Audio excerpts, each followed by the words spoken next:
China has in fact said that there will be a complete withdrawal of its troops in the 2-kilometer range in the contested Hot Springs and Galwan area of eastern Ladakh.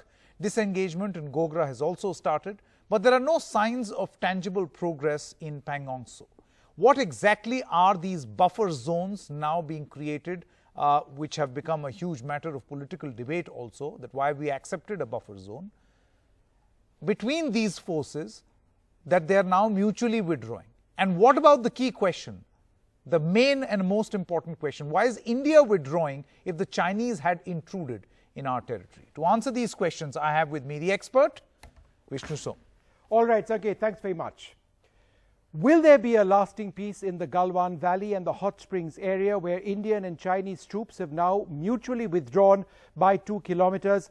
Well, it's tricky and it's too early to say if the creation of a buffer zone between both sides will be a good lasting solution. But first, a map of the area. These are the areas that we are talking about today: Galwan, Hot Springs, Pangong and eastern Ladakh. But here's the big breaking news. These now are new satellite images from Maxar.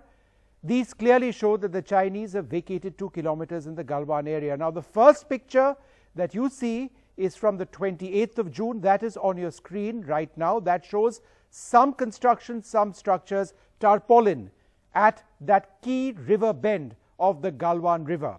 These are images NDTV has acquired from Maxar. These have not been taken off Twitter.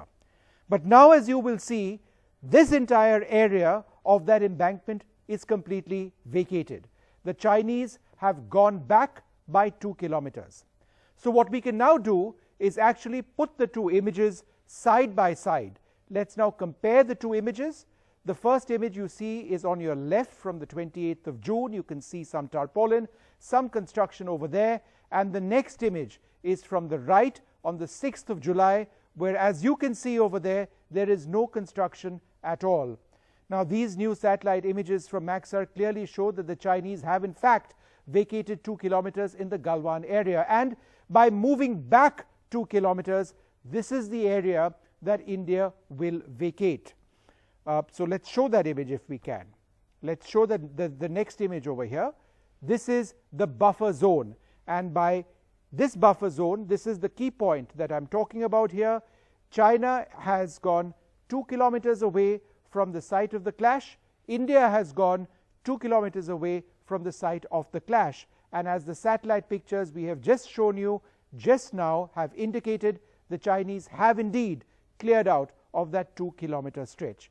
But let's go to the next image if we can, which I can talk about. This is further south, and this is another area, the Hot Springs area, where the Chinese are actually starting to move out. What the Chinese have done over here is that they've started moving back 2 kilometers, and we have started moving back 2 kilometers as well. And it's this mutual process, as a result of which ultimately one hopes that tanks which were deployed in the larger Hot Springs area, albeit on the Chinese side, are removed from there as well. Finally, let's take a look at the Pangong area. And what you will now see is an area, and let's change the image. Yeah, that's the one. An area where there is no significant withdrawal of Chinese forces. I actually counted the number of areas over here that the Chinese had built up. There were more than 186 structures, by which I mean camps, I mean tents. There doesn't appear to be anything very appreciable by way of a Chinese withdrawal from this area. But Galwan, absolutely critical, as we can actually see in those earlier pictures. Sanket? All right, Vishnu, many thanks for that detailed explanation, putting pictures side by side, satellite images which do not lie. With the political argument around this story, with the help of two sets of tweets on your screen right now. One is by undoubtedly the most balanced expert that we have in India on China, Dr. Brahma Chelani, where he says, by agreeing to a buffer zone on the Indian side of the LAC, let's quickly put up his tweets on the screen, and to restrict Indian patrolling to the west of the confluence of the Galwan and Shyok rivers, India will stay out of the Galwan Valley, thus giving credence to China's freshly minted claim to the entire Galwan Valley.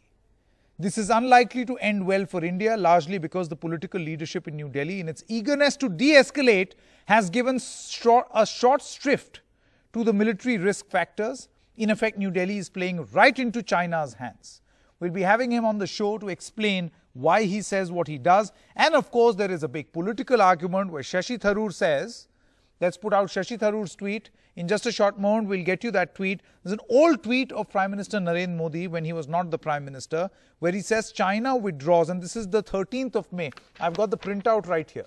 13th of May, 2013, where he says China withdraws its forces, but I wonder why Indian forces are withdrawing from Indian territory. Why did we retreat?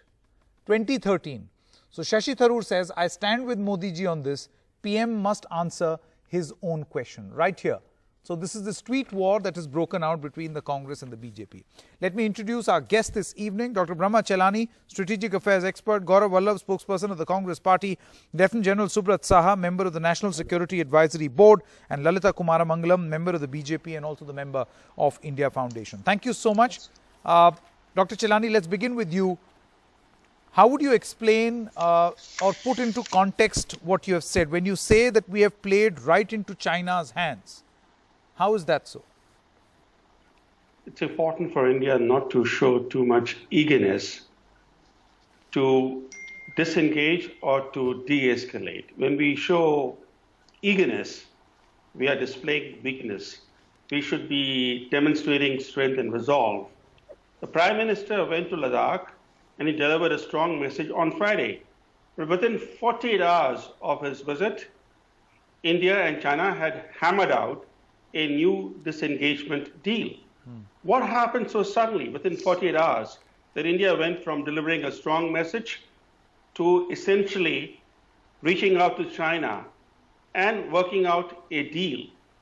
It appears that the Prime Minister's Ladakh visit and his message were directed at the Indian audience, was seeking to buy domestic support, create domestic political space for India to reach this kind of a deal with China. And I think it's important for India, for its decision makers, not to allow political calculations to prevail over military decisions. We made a mistake 3 years ago in 2017 when disengagement at the Doklam Plateau turned out to be a strategic victory for China. As soon as we disengaged, the Chinese began building permanent structures on Doklam Plateau, and they essentially seized control of the entire Doklam Plateau, other than the tiny standoff site which is located in one corner of the plateau. We shouldn't repeat the same mistake today. Okay, interesting. So you're saying that in a way we have accepted or played into the Chinese hands because this is straight off the script that we have seen China play out again and again. Lalitha Kumaramangalam as well as Gaurav Vallabh, let's bring in the political argument. Gaurav Vallabh, how would you explain as of this moment the fact that on one hand this is being seen as a pushback, right? This is being seen as the Chinese withdrawing, and in terms of an arrangement between India and China, we are withdrawing too. Of course, we are doing it with skepticism. We are doubting the Chinese intentions. We've been hearing this again and again from the establishment. At the same time, we are withdrawing as well. Sanket, just try to understand, and this is a basic physics. Can somebody pull out without pulling in? So it means that Chinese had pulled in. It means Prime Minister was misleading the country. Or the other way of pulling out is that China is pulling out from their boundaries. So if China is pulling out from their boundaries, from their territory, then why India is pulling out? So there can't be contradiction in these two things, and there can't be third way of pulling out. There can be only two ways. Either you had moved ahead, then you can come back, or where you are, you can go back. So if you are going back, why Indian troops or Indian army is going back? There can't be third way. So from this perspective, the tweet of Rahul Gandhi is important today. What he is writing, and I want to understand that from the experts who are sitting in the panel. He's telling that why we can't emphasize on status quo ante pre-1st April 2020. And precisely Dr. Chelani had pointed out that this is the eagerness just to show that I had done that thing. What we are doing, we are playing in the hands of China. That is what precisely Dr. Chelani is saying. What second question Rahul Gandhi ji had raised? He is raising that after the discussion between the National Security Advisor of India and the Foreign Minister of China, how dare China is writing that there is a 20 unarmed Jawans in our territory. He is justifying their shahadat. Is it acceptable to India? Can we accept that what China is saying, that they are justifying the 20 marches? We are not going to accept it. And the third and last point, Sanket, that why is no mention of territorial integrity of Galwan Valley, neither by India side nor by Chinese side. We don't like to believe on Chinese side. Why India side can't write that Galwan is an integral part of India? Lalitha Kumaramangalam. What Chelani is saying, the eagerness. Okay, Lalitha Kumaramangalam, so you've got the Congress accusing you of being over-eager to resolve, and in this over-eagerness, perhaps hurting our own interests. You've heard Dr. Chelani as well, so I'm not going to paraphrase or rephrase what he has said. Your response. Okay. First, with regard to Rahul Gandhi's questions, I'd like to say if the gentleman would have attended any of the Parliamentary Defence Committee meetings, he would have better locus standi to ask the current government questions. Secondly, with all due respect to Brahma Chelani ji, let me point out that international politics and foreign relations don't take place in a vacuum. For the first time, possibly in the history of independent India, India is today a much more robust and much more strong country in terms with reference to China. In the past, China has swallowed over 45,000 kilometers of India's land, etc. Whether Aksai Tibet, there are lots of, let's not go there. I'm sure the Congress spokesman will say let's not go to the past. But remember that the troops withdrawal today from both sides has taken place after India has taken an extraordinarily tough stand with regard to not only the banning of Chinese apps, which has cost them a huge amount economically. Today we have a seat, even if it's for a year and a half or so, in the permanent UNSC. Today we have... Question, I think no, please, can I finish? Mr. Vallabh, please. One by one, please. One by one. Also, I did not interrupt him. No, Ms. Kumaramangalam, you're making the larger point. I think if you could stick to the specifics. It is from the larger point that I can come down to this. Sure. We have to look at the various things that have gone to persuade, and I'm using very gentle words, China to go for a troops withdrawal. A few days back, what was being said on your show, I think it was last Friday, was that why is China not coming forward for a troop withdrawal? Will India be ever able to do it? Well, today we have showed that we have done it. Yes, today the withdrawal has only been from both sides of the Galwan Valley, the Galwan River. But it is also being said that over the next 2 days from Pangong also, Pangyong, I can never pronounce that name properly, China will withdraw from there too by the same 2 kilometers. So I think that here we are jumping the gun. India has not taken this decision easily or in a great rush. As many have pointed out, it has been a while since that clash. Okay, now how do you respond? Now political question. And there are people who are also Lalita Kumaramangalam, political question. But I think we need to look at the fact that the resolve of the government is very strong. Fine. The Prime Minister of India himself has said very clearly that look, we are but a the question nation, remains, no, why are we coming back? We will provoke, why are we pulling out? What's our own? One moment. Why are we, in terms of this negotiation, have we given in to a little bit to the Chinese to be able to resolve this or to reduce or de-escalate the tensions by withdrawing ourselves by 2 kilometers? Because you know, if I go by what the Prime Minister believed in on May 13, 2013, he seems to question the UPA government back then, where he says that why are Indian forces withdrawing from Indian territory? Why did we retreat? Sanket, at that time, the Prime Minister belonged to a party whose president had gone to China and signed some sort of agreement. Nobody knows the details of that, but an agreement with the Communist Party of China. So you were talking about 2 totally different situations at the moment. One. And two, May I? I'm repeating myself. No. again, Lieutenant that General this Saha will speak now. current, Yeah. Just give me 30 seconds. After that, let him may come in. This current, what is being called may troops I? withdrawal, comes after the Prime Minister of India has taken some very strong stands and action with regard to the economic. Okay, but my question remains investment unanswered. or participation of China in the Indian economy. I understand all the Three strong toughness and steps all, which but you know my about. point is he had And a that certain must have position gone on into the 13th of persuading May India to 2013. withdraw also. He has a very different position now. Lieutenant General Saha, I want to come to you now. How do you look at this? From a military standpoint, do you think that we have given in an over-eagerness to resolve? I mean, there's no harm in trying to resolve a conflict. But how much do you give in? Yeah, okay, Sanket, thank you. I think we need to get, 3 points very clearly. Sure, sir. First one, I think we are missing the context here.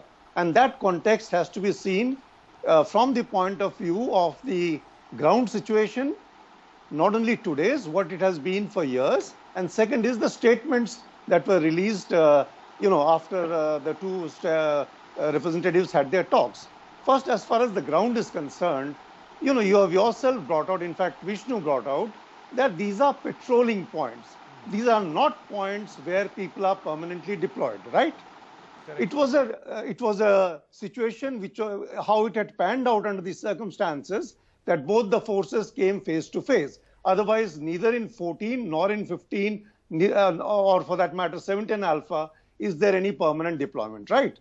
So these are places up to which people go, patrol, and come back. And this is because the borders are not agreed upon. So that is, we have to be very clear about the ground situation. It is not as if any forces were ever deployed in these places. They used to patrol and come back. So there is no withdrawal in that sense. I think the whole situation is being misconstrued because of lack of understanding of the context of the ground. Okay. Next, let's come to this context of the statement, right? In the statement, it comes out very categorically from the statement that has been put out by the Indian side. As far as the status quo ante is concerned, I don't think there is any doubt on that, right? The second point which we must not, lose sight of is this time around, this kind of a disengagement buffer zone as the first step to build towards the next steps. Because again, if you go back to the statement, it is very categoric. It says phase-wise, step by step. So let us not jump the gun. Let us not rush the people. All this is happening because of the strong reactions, which the Chinese never thought that they're going to get this kind of a beating. And after a beating like this, literally beating to death, can you imagine things to happen overnight? You have to allow time for some sort of, processes to come into place, because there is a complete absence of trust. And my third point, which I want to make, please, for heaven's sake, let us not rush the people on the ground. Let us not put pressure on the troops, because it has been a very, very sensitive, very, very violent, very, very aggressive situation. Let's not play around with that. Okay. Dr. Chelani, you heard the views of Lieutenant General Saha. There are many more steps. This is perhaps the first step towards de-escalation. I know that you have always opined that this standoff must be protracted, or the negotiation for peace must be protracted to suit India. Do you think that the same is being followed, or are we rushing through things? We saw in 2017 how our desire to de-escalate led to China occupying the entire Doklam Plateau. And that undermined our credibility with Bhutan, because India is a de facto security guarantor of Bhutan. When we could not defend Bhutan's security interests in Doklam, it undercut Bhutanese confidence in Indian security assurances. Now again, we are seeking to de-escalate. And I think we need to remember two things here. First is that we are now focused on Galwan Valley, on the point called PP-14, which was the most recent Chinese incursion. The Chinese encroached on Indian territory sometime in the second half of April. And then more recently, during the previous round of disengagement, an abortive round, the Chinese encroached on two new areas. One was this PP-14 clash site, as well as in the Devsang Y junction. Now, we're not talking about their encroachment in the Devsang Y junction. We're not talking about the fact that they have built, as Vishnu Som pointed out, more than 100 structures in Lake Pangong. Now, those areas that they have occupied, those areas that they wish to hold, Okay. they are unlikely to leave. Sanket, So can I status come in, quo please? ante, as India wants, Okay. is unlikely to happen. What's happening right now is disengagement. Sanket, can I come in, please? Okay, one little step of disengagement and then many other steps of aggression. Just one thing. Lieutenant General We have Saha, to very quickly. understand- May I- Yeah, May- running out of We have time. to understand that what Mr. Disengagement- Chelani is trying to point out, that we should not de-escalate. If you don't de-escalate, then do you escalate? Is that what Mr. Chelani is trying to suggest? My answer May I is, take a we have to go about it step by step. Okay, nobody is questioning that Devsang will not be dealt with. Okay. Nobody is saying Pangongso will not be dealt with. Okay, run out of At the time. center Very of the quickly, whole Gaurav thing Vallabh. Is Yeah. Pangongso, right? At the Sanket. center of the whole thing is Sanket. is Right. Galwan. So unless and until Galwan is dealt with, Sanket. how do you expect the others to fall into place? I mean, you will Sanket. start with the Sanket, center point of the whole thing, won't you? Lieutenant General Saab, Sanket, Gaurav, quickly, yes. 10 prior seconds. to this disengagement news, on 4th June we heard the same news. On 10th June we heard the same news. On 25th June we had the same news flashed on all TV channels. And what happened on 15th June? That we had lost our 20 brave hearts. And I am very politely, I am asking Lieutenant General Sir, I am having entire press release in front of me where the status quo anti-word is written. Please don't mislead the country. You are a Okay, army Gaurav man. Vallabh, Lieutenant No, General please, Saha, Brahma please, Chelani, please, Lalita Kumar please Mangalam. read- I've please run read out the of Indian time. statement. I Please have read the run out Indian of time. statement. Thank you so much. It is very Thank you so categorical much. on This terrorist debate and crime. discussion shall continue over whether we have given in a bit too much. We're stopping for a short break on Left, Right and Centre.